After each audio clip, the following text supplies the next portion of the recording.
Okay, I think we should probably get started.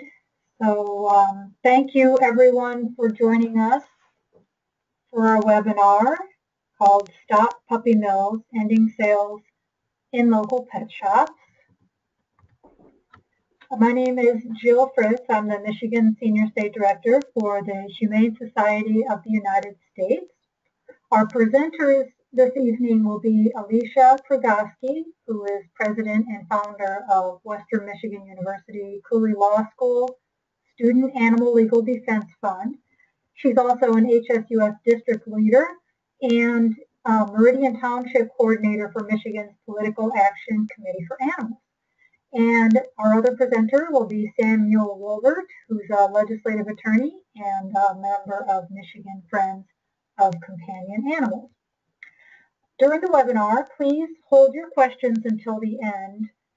You'll see on the right side of your screen in the toolbar that you can type in questions in the questions section. And there's also a chat bar that you can just send in messages for everyone to see as well. Also, during the webinar, we will have your microphones on mute, just to cut down on any background or distracting noises during the webinar. But at the end, during the question section, you'll see a little icon in the toolbar with a hand on it that you can click on to raise your hand, and we can unmute your microphone at that time so you can ask your question and everyone can hear you. Or you can just type your question in if you prefer to do it that way as well. This webinar will be recorded and a link will be provided to participants soon on our Michigan Friends of Companion Animals website, so you can access it anytime that's convenient for you. And with that, I'm going to hand it over now to Alicia Progoski to take it from here. Great, thank you, Jill. Welcome, everyone. So tonight we're presenting on the Humane Pet Acquisition Proposal, which on the slide you can see is a collection of templates, including a model ordinance that cities or counties can use to combat puppy mills and address other problems related to retail sale of animals. Now, you can also see it prohibits the retail sale of cats, dogs, rabbits, ferrets, long-lived birds, and large reptiles. During this webinar, we'll provide an overview of the problems associated with selling these animals in retail pet stores, how you can approach stores to transition to a humane model, and pass the model ordinance with step-by-step instructions. The Michigan Friends of Companion Animals Coalition website includes a page dedicated to the Humane Pet Acquisition Proposal, including the model ordinance and other resources. You can find templates, frequently asked questions, and how to take action. It's got a lot of great stuff on there.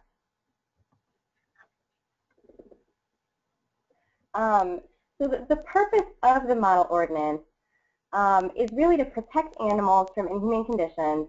It's to protect families from purchasing sick animals, and it's to encourage families to carefully plan for their new companion animals and to know what they should expect.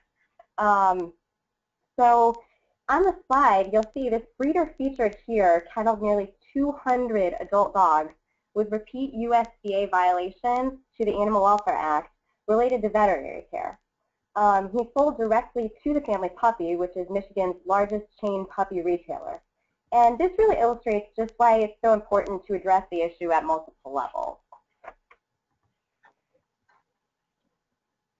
So now we continue to the problems with pet store puppies.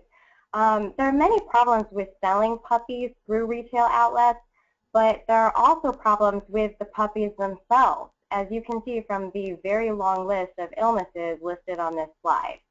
Due to overbreeding and inbreeding, puppies sold at pet stores can have all sorts of illnesses and genetic defects. This slide lists just some of the problems noted by customers who had purchased puppies from one of the Family of Pets locations in Michigan. These items were reported to PetShopPuppies.org. And many of the items noted are actually contagious to humans. In 2013, 15% of the puppies shipped to the family puppy had serious and costly medical issues. So ill and genetically defective puppies, you know, they can cost their owners hundreds or even thousands of dollars in veterinary care, and that's really unexpected to the new owners. And so this slide says responsible breeders do not sell to pet stores. Responsible dog breeders generally belong to local breed clubs, which normally have a code of ethics that does not allow sales to pet stores. And good breeders have waiting lists. They never have a surplus of puppies like you'll see at pet stores. They also take pride in their work, and they generally want to know where their puppies are being placed so they can rehome them if there are any problems. And so this is just a nice illustration on the slide that shows really the link from, you know, puppy mills to pet stores and how the puppies end up there. So most pet stores order puppies from a broker, also known as a wholesale dealer, who works with various breeders. Puppies are shipped through the broker to the pet stores where families unknowingly purchase pets with illnesses or genetic defects. Now, most states require certificates of veterinary inspection, also commonly referred to as CVIs. They require those reports for canines imported into the state, which require certain vaccinations and a wellness check by an accredited vet. And these CVIs are public records.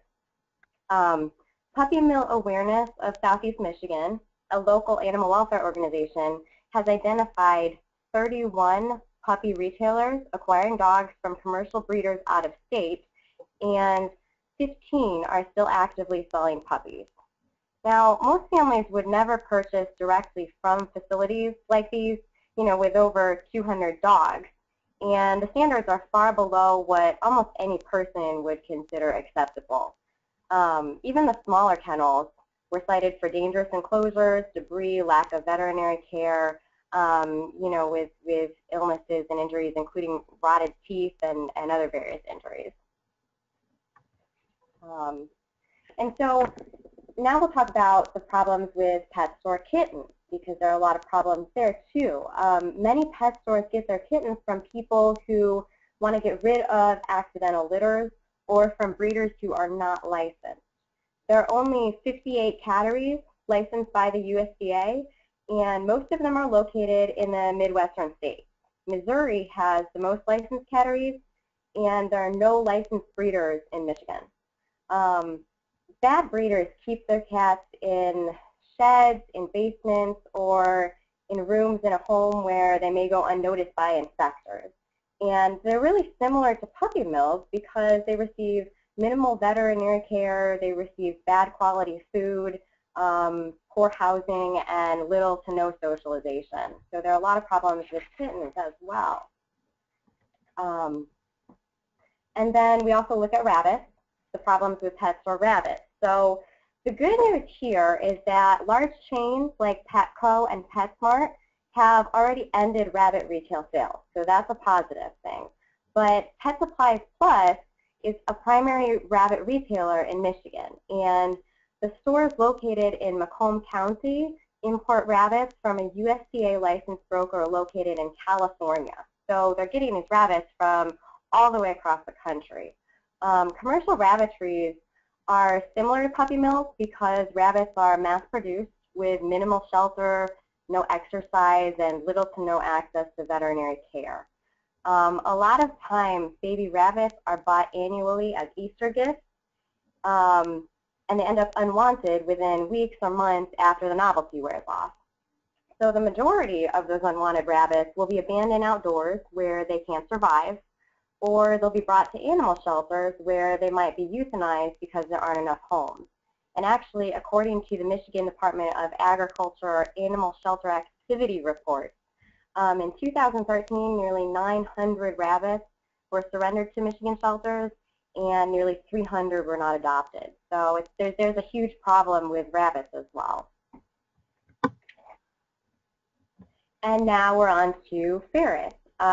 These are a couple of nice pictures. The photo was taken at the Motor City Ferret Rescue Facility, where families can adopt ferrets and learn how to properly care for them. Michigan also has another ferret rescue in Grand Rapids called the West Michigan Ferret Connection, as you'll see in the other picture of the woman holding the ferret. And ferrets bred in large warehouses are often grouped in small cages with dangerous metal wire floors. So obviously nothing like you see in the picture. And they're deprived of any opportunity to really engage in natural behaviors such as burrowing or hiding. While PetSmart has discontinued sales of ferrets, Petco still sells them, and they usually display 4 to 9 ferrets at a cost of $149 each. Petco's ferrets are supplied by Marshall Farms and transported all the way from New York. So there are only 2 primary ferret wholesalers in the U.S. that can legally sell to pet stores. One of them is called Triple F Farms out of Sayre, Pennsylvania, and the other is Marshall Farms, which I already mentioned, located in North Rose, New York. Marshall Farms' ferret inventory reached over 31,000 in May of 2014 and went up to 50,000 in, and it was at 50,000 in 2011. And they were recently cited for violations of the Federal Animal Welfare Act related to veterinary care, sanitation, and the general conditions of the facilities.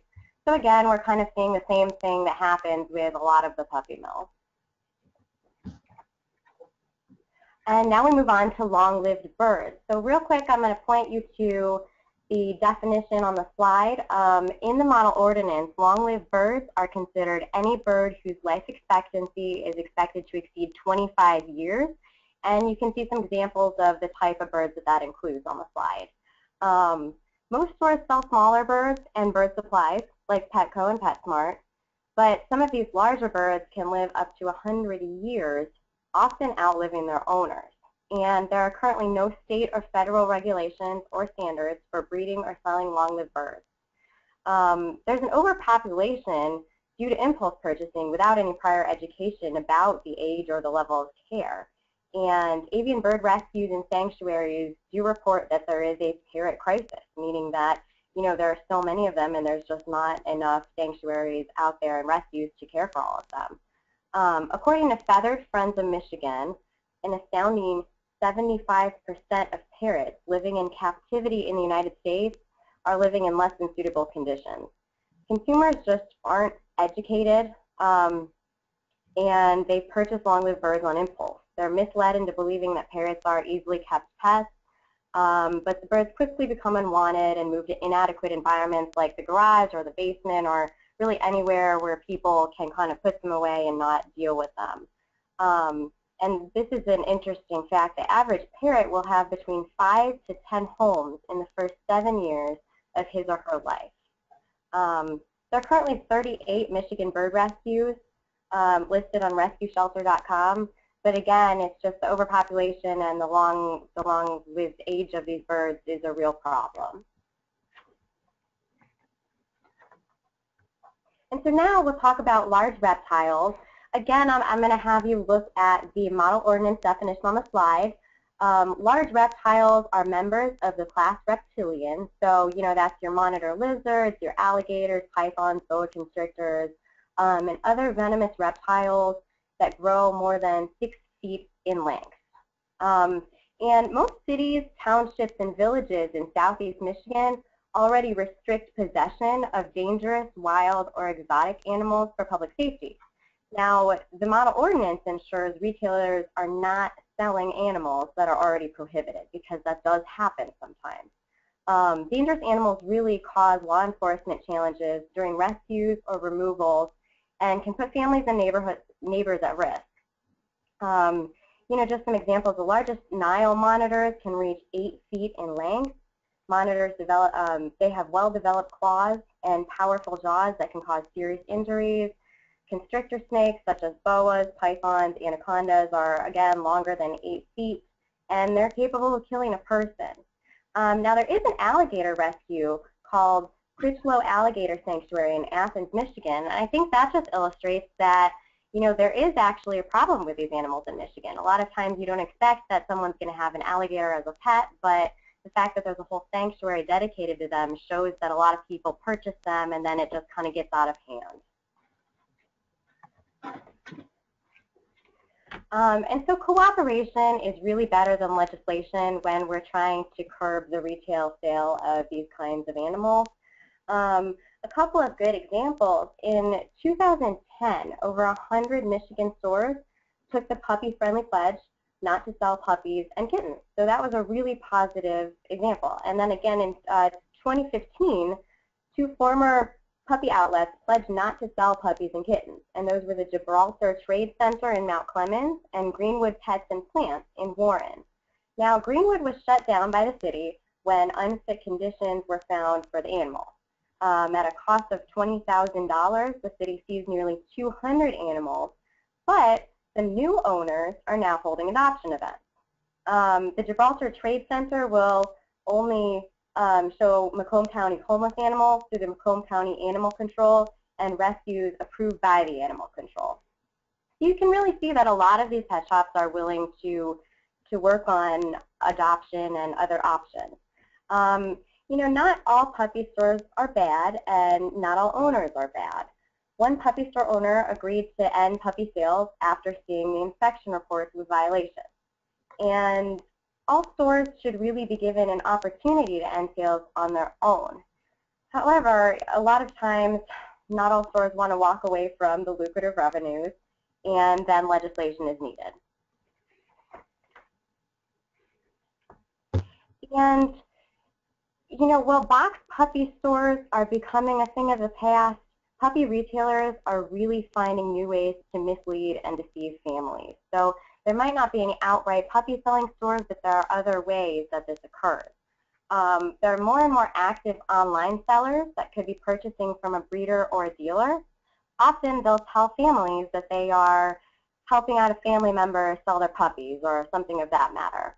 Some retailers are posing as upscale pet boutiques, offering tiny teacup toy dogs, which may be underage and not at all tiny when fully grown.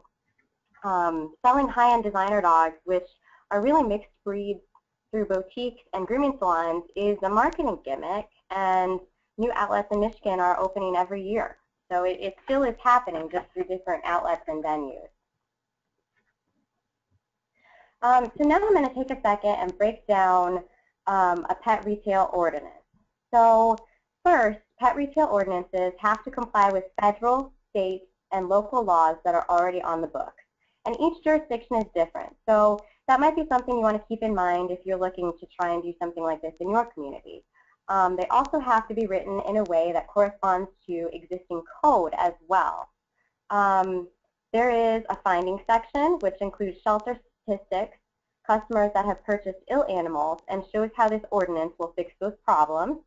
There's a definition of terms, like we saw with the birds and the large reptiles, and that really includes important definitions, like, for example, what is a pet store? You don't want to accidentally ban PetSmart from holding adoption events, which, you know, is something you could do if you don't define your terms carefully.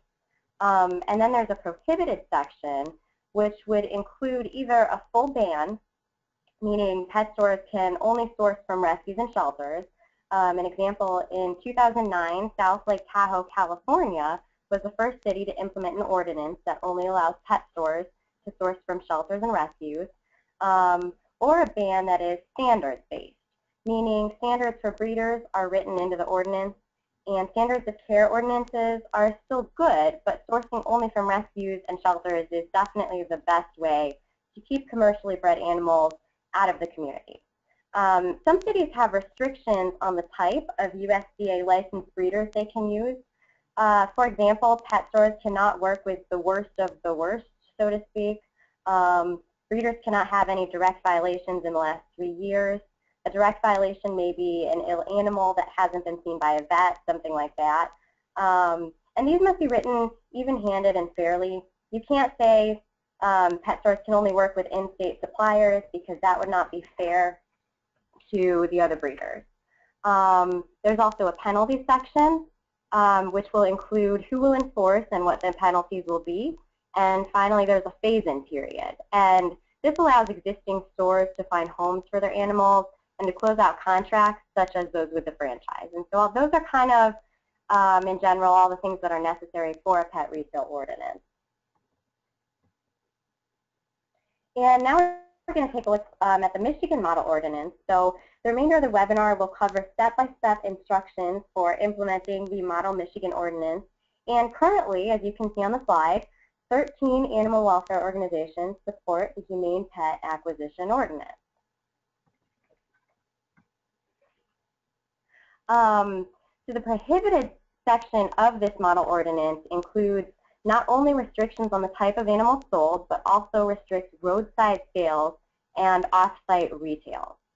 A certificate of origin is required for the remaining animals that are still allowed to be sold, like, for example, chinchillas, small furry animals, small birds, and small reptiles.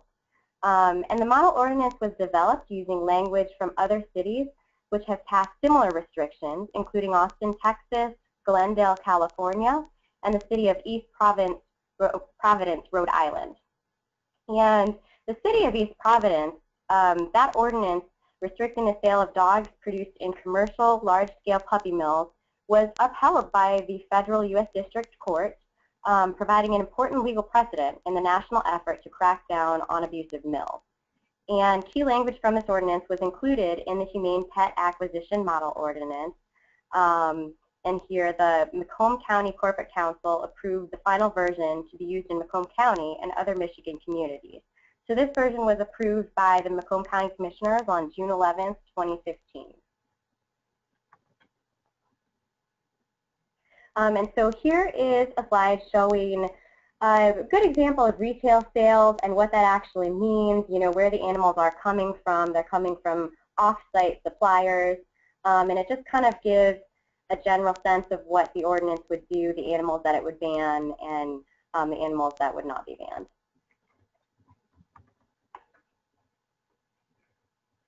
So now we're going to quickly talk about exemptions. This ordinance does not apply to breeders, shelters, zoos, and nonprofit rescues. It excludes those. And then families, you know, the real goal is that families should be able to see where the animals are being bred. And so that's kind of why the exemptions are in there. And so now we're going to look at how to pass the Humane Pet Acquisition Ordinance. For more detailed information, be sure to look at our implementation guide, which will be posted on the Michigan Friends of Companion Animals website, which includes step-by-step instructions for passing the Humane Pet Acquisition Ordinance. I'll now turn it over to Sam Wolbert, Michigan Friends of Companion Animals legislative attorney, to give a step-by-step guide to passing the Humane Pet Acquisition Ordinance. Thanks, Alicia. As Alicia said, I am Sam Wolbert, and I'm the legislative attorney for the Michigan Friends of Companion Animals, and I will spend the remainder of the webinar discussing how to pass the Humane Pet Acquisition Ordinance. The first step is to learn the process. Each jurisdiction is different, so you'll want to take time to learn about the specifics in your community. An official or employee in local government may be able to help you. Typically, for a city or county government, a bill is introduced to a council by a member of that council. These individuals are usually called council members or aldermen. In some cases, proposed ordinances will go to a small committee for review. Other times, the entire council may vote on it without a committee. The process can get confusing, and don't get frustrated. It may not go as smoothly and as fast as you would like. Proposed ordinances may be discussed at several meetings over a few months so that public comments may be heard. And sometimes amendments will be suggested or made, though these amendments will also need to be voted on before being inserted into the proposed language. After you've learned the process, the second step is to do your homework. Doing your homework to tailor the proposal for your city official could take some time and effort. We've developed another webinar that includes more details on how to gather the information you need. This will be on November 23rd, one at 12 p.m. and at 6:30 p.m. Eastern Time. While doing your homework, you'll want to ask a few questions. The first, who are the local stakeholders? This can mean shelters and animal control officers. Are there any related city and county ordinances? If so, that might be a good place to start. They may also restrict roadside sales. Who are the retail pet stores in your community? Or who is selling dogs, cats, rabbits, ferrets?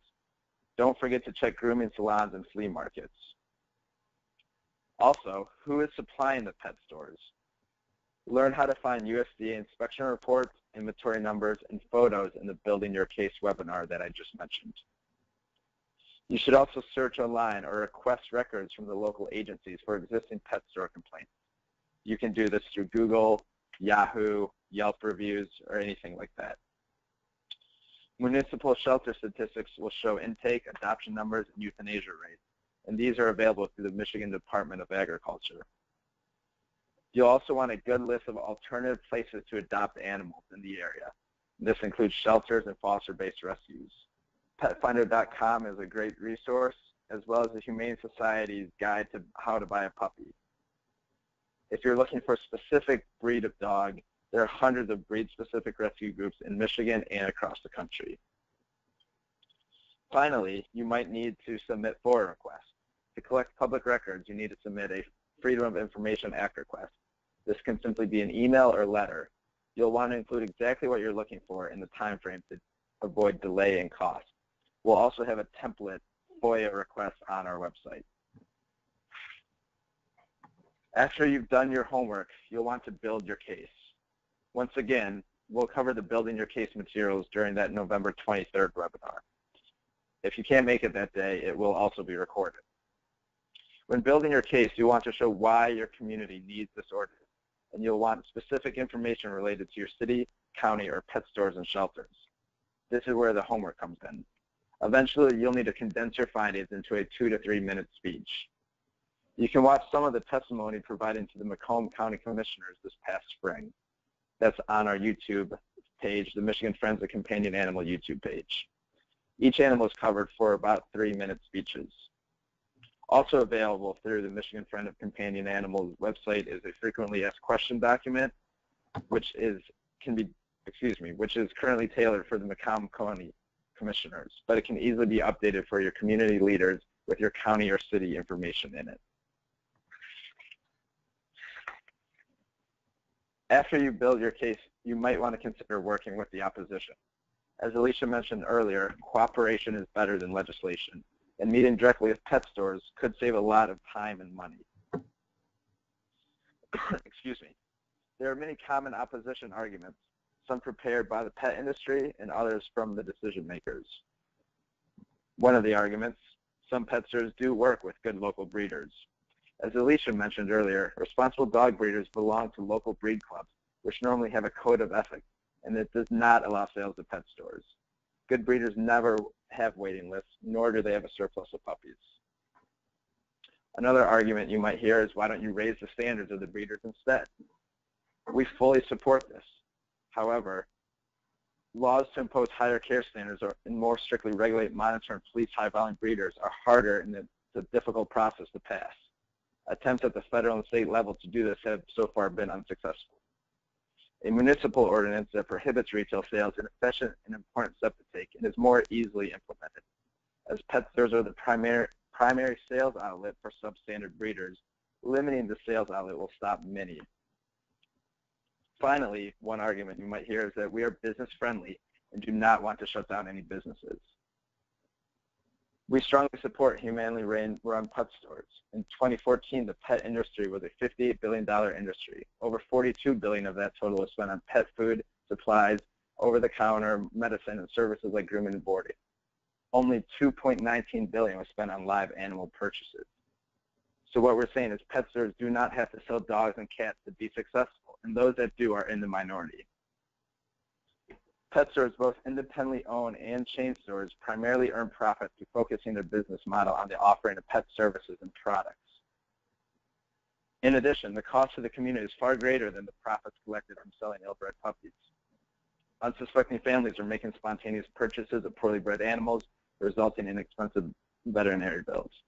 Also, as Alicia mentioned, the City of Warren spent over $20,000 on animal impound and veterinary care for just one pet store seizure in 2013, which included over 200 animals. In working with the opposition, you might come across some potential opposition groups. The first, of course, are pet shops. Pet shops have attended city council meetings claiming they work with reputable breeders and are trying to improve the industry. You might also see PJAC, the Pet Industry Joint Advisory Council. This is a trade association that covers all things to do with commercial sale of pets. The Hunt Corporation is the nation's largest puppy broker and developed talking points for the pet stores. There's also the Missouri Breeder Association, which has been actively opposing Cook County retail ban ordinances. One or all of these groups might show up to a city council meeting, but we don't really know because they aren't as organized as we are.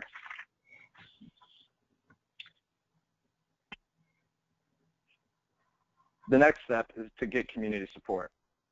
Supporting a local ordinance means doing things like stakeholder outreach. Once again, stakeholders are the local shelters, law enforcement, and animal rescue organizations. If you can reach out to many stakeholders and develop a diverse coalition, you will show your elected officials that a significant portion of the community supports your efforts. Examples of people who you'll want involved in your project at some point and who you may call upon to testify in support of your proposal include a police chief, animal control officers, or shelter directors, staff veterinarians, and workers. You also want to gain support of the county commissioners, which could help pass the ordinance in local communities. County commissioners are really important because they also pass resolutions urging cities to pass the ordinance locally. Resolutions are usually one-page documents outlining the problems in the county and their formal signatures of support. They're also very important because they're non-binding, so they are usually easier to implement. We will cover this more in the Building Your Case webinar in November. Also, supporting a local ordinance means doing things like testifying at council meetings, contacting council members to express support for the ordinance, and informing others about the ordinance. Even in big cities, it can be common for very few people to get involved in local government, which means a small group of people are changing laws and policies. So getting active community support can make or break the legislation you are trying to pass. Once you've got community support, you'll want to find a friend in office. Public officials tend to take their constituent interests seriously, so try talking to your own council member or alderman first. However, as much as we'd like the people we vote for to agree with us, this may not always be the case. If your own council member isn't interested, don't despair. Try to find another official with an interest in animal issues and pitch your idea to them. Oftentimes, your local animal control bureau or nonprofit Humane Society can point you towards a sympathetic decision maker, as they have been working with the council on other issues for years. After discussing the idea with decision makers, follow up with a formal letter with what exactly you wish to accomplish and the problems you wish to fix. This is step 7, introducing the proposal through a cover letter. A cover letter can initially be sent to the mayor, city council person, city attorney, or a planning director. You want to add details specific to the city or nearby cities. And of course, include the ask. Ask your mayor for a study group or meeting with the city attorney to review an example ordinance for consideration. As a pro tip, deliver the cover letter in person and ask for a meeting. Oftentimes, whoever you want to meet with are available and have an open door policy. Make sure to bring back your backup documents.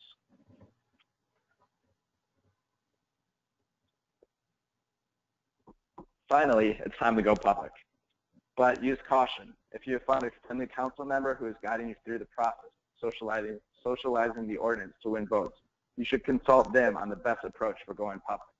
Sometimes they might not want you to go public, which is okay. So let them kind of dictate where you should go. Local officials read local papers. So schedule a meeting with the editor or editorial board of your local paper to ask them to support your proposal. You'll also want to contact other media outlets, including television and radio, to let them know about your efforts. Write letters to the editor of your local paper, remembering to state your case concisely, as most papers prefer shorter letters. You can also issue a press release. If you feel that you need to gain more public support before a vote or to attend a committee meeting where the issues are debated, you can write your own press release and include your own quotes from stakeholders. Both the sample letter to the editor and a sample press release will be available on our supporting document page on the MSCA website. After you've gone public, Now it's time to testify. If your council calls a public meeting to discuss your proposal, you should testify and get members of your coalition to testify with you. Make sure to plan ahead of time so that not everyone speaks on the exact same point, a common problem at public hearings. For example, it may be wasteful and frustrating for legislators to have to deal with dozens of people talking about the abuse and neglect of puppy mills without anyone mentioning the taxpayer burden of animal care and control agencies that manage animal homeless issues day to day. It may also be particularly helpful if you can get animal control officers to testify on behalf of their agencies. Enforcement professionals in uniform can add an additional air of importance and mainstream acceptance to an issue. We will provide fact sheets and responses to apt position arguments in the Building Your Case webinars in November that may also be helpful to incorporate into your testimony.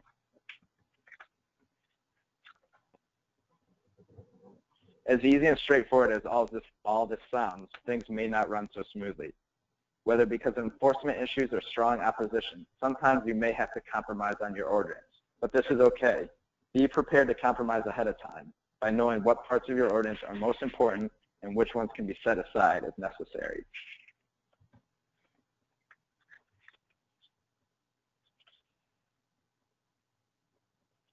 If everything goes well, you've completed a great accomplishment, so be proud of all your hard work. Unfortunately, passing an ordinance doesn't mean that it's done. Sometimes city or county attorneys will change the language of legislation that has been passed. In other cases, the law may be challenged in court and defeated. Whatever the situation, keep an eye out for related issues in your community after your ordinance has been passed. Celebrate victory, but remember to remain vigilant. And of course, you may not win your battle on the first time around, but don't give up. Maybe your council just wasn't ready for this particular issue at this time. However, now you have introduced them to the many ways in which puppy mills affect your community. Talk to those council members who voted against your bill and find out why. You can learn from this experience and try to pass a better bill in the future. Start planning your next victory. And we do have multiple resources available for you to look at on our MFCA website.